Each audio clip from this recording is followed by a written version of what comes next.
Salve, salve, guerreiro, guerreira, tricolores em toda a terra. Esse é o vídeo de análise pós-jogo de 0 para o Fluminense, 0 também para o Vasco na noite de ontem, quarta-feira, no Maracanã, pela 8ª rodada do Campeonato Carioca, Taça Guanabara.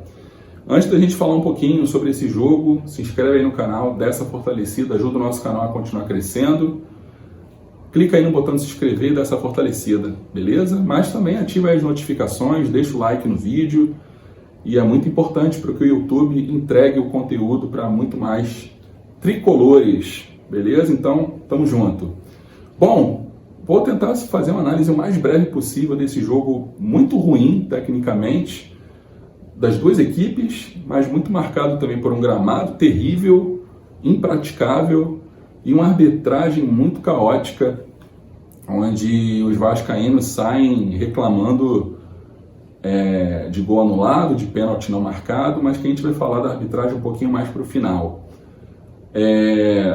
Mas assim, a gente, falando do ponto de vista tricolor do jogo em si, a gente se surpreendeu sem se surpreender com a escalação, né? O Keno sentiu um desconforto no pé, foi cortado dos relacionados para o jogo, e a gente sabia que o Renato Augusto iria ser utilizado em algum momento junto com o Ganso, que o Diniz iria tentar fazer essa combinação em algum momento, e ele acabou de fato fazendo isso. E essa tentativa, ela geraria duas expectativas diferentes. A positiva seria que o Fluminense teria dois caras cerebrais em campo, dois caras lúcidos com a bola no pé, dois caras diferenciados, mas que depende muito de estar inspirado para que essa combinação possa dar certo. Em algum momento pode dar, não creio, mas pode dar, mas que acabou sobressaindo o lado negativo mesmo, de ser um time muito, deixar o time muito lento, deixar o time muito pesado, deixar o time com uma transição extremamente previsível, como de fato aconteceu. O Fluminense, no corpo geral do jogo, jogou menos do que o Vasco foi um pouco melhor, na minha opinião. Não chegou a ser um amasso, mas o Vasco teve uma ligeira superioridade no jogo. E os lances de perigo do jogo em si foram praticamente todos no primeiro tempo. A do Vasco com uma bola na trave, com a bola na trave do Léo, ex-Léo Pelé, e o Fluminense com duas chegadas, uma do Thiago Santos com uma cabeçada que o Léo Jardim fez uma defesa muito boa, depois de uma cobrança de escanteio, e uma chegada já dentro da pequena área, a finalização do John Arias, que o Léo Jardim também fez uma defesa importantíssima naquele momento do jogo, naquele momento até que o Fluminense estava até um pouquinho melhor do que o Vasco. Na virada do primeiro para o segundo tempo, o Diniz fez a substituição que todo mundo já sabe de qual é salteado, que ele vai tirar o Felipe Melo, seja porque ele está amarelado no jogo, né, ele está com cartão, seja por ele não estar em condições físicas de dar continuidade no jogo. No caso de ontem, acho que foi pelas duas razões. O Felipe Melo acho que já estava cansado e já estava com cartão amarelo, e ele recua o André para a zaga, como a gente sabe que ele sempre faz, e colocou o Lima no lugar do Felipe Melo, Lima para fazer a volância junto com o Martinelli. E eu não achei que essa substituição fez algum efeito positivo no desempenho do Fluminense.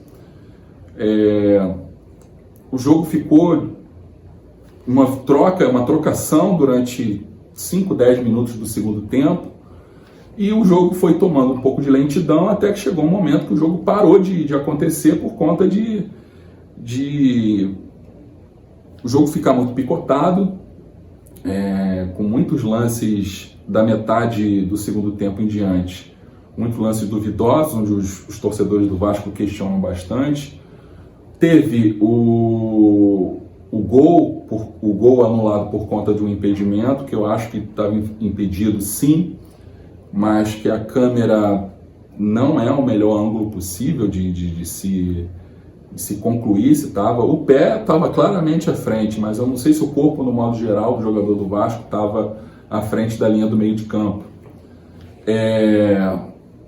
Teve o pênalti não marcado, que até entendo a revolta dos torcedores do Vasco, embora eu ache que não foi pênalti, o pênalti do Germancano, né, quando ele aparentemente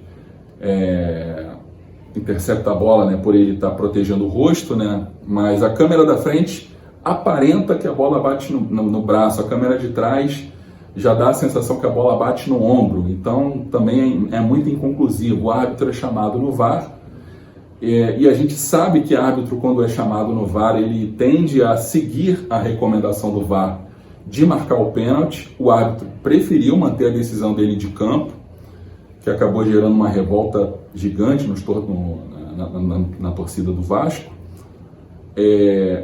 Embora eu tenha de fato achado que não foi pênalti, seria compreensível depois dele ter ido no VAR ele marcar aquele pênalti. Mas manteve a decisão de campo, não marcou. E também teve o lance das expulsões, onde o jogo ficou 7 minutos parado. Ele expulsou o Thiago Santos do lado do Fluminense e expulsou o jogador do Vasco, Gary Medel, junto com o Thiago Santos. Aí os dois times começaram a tumultuar bastante aquele momento do jogo. O jogo ficou 7 minutos parado, ele acabou dando só 10 de acréscimo. Acabou que nada aconteceu de relevante, de importante ao longo desses 10 minutos de acréscimo. Fernando Diniz também foi expulso, né, por conta de um descontrole, por conta de uma falta não marcada, e não estará à beira do campo no jogo contra o Madureira no próximo sábado. Acabou que no conjunto geral do jogo 0-0 ficou com cara de 0-0 mesmo o jogo. Também teve um outro lance que o Vasco questionou, uma não marcação também, que eu não estou me recordando agora. Mas com essa arbitragem caótica e insegura, que até na minha opinião ele acertou mais do que errou, mas a insegurança dele em campo, o caos que o árbitro causou em campo acabou gerando revolta. Os tricolores também reclamam de um pênalti não marcado. Acho que a finalização era do André, que a bola resvala na coxa e no braço, ou no braço e na coxa de um defensor do Vasco, mas que também, no meu entendimento, não foi pênalti não. As marcações de modo geral, as expulsões, os cartões de modo geral foram ok, mas que foi prejudicada mesmo por uma insegurança gigante do árbitro, no qual os Cruz Maltinos já puxaram a capivara dele toda. Eu já vi alguns prints de torcedor do Vasco aí puxando um monte de situação do passado do árbitro do jogo de ontem, que particularmente não me recordo o nome do cidadão. Mas que, enfim, fomos 0-0 com cara de 0-0, jogo ruim, os dois times, até que não foi nem por falta de ambição, foi por falta de qualidade mesmo, sabe? Enfim, o Fluminense mantém a liderança provisória do Campeonato Carioca, joga sábado contra o Madureira e na próxima semana o primeiro jogo da Recopa contra a LDU.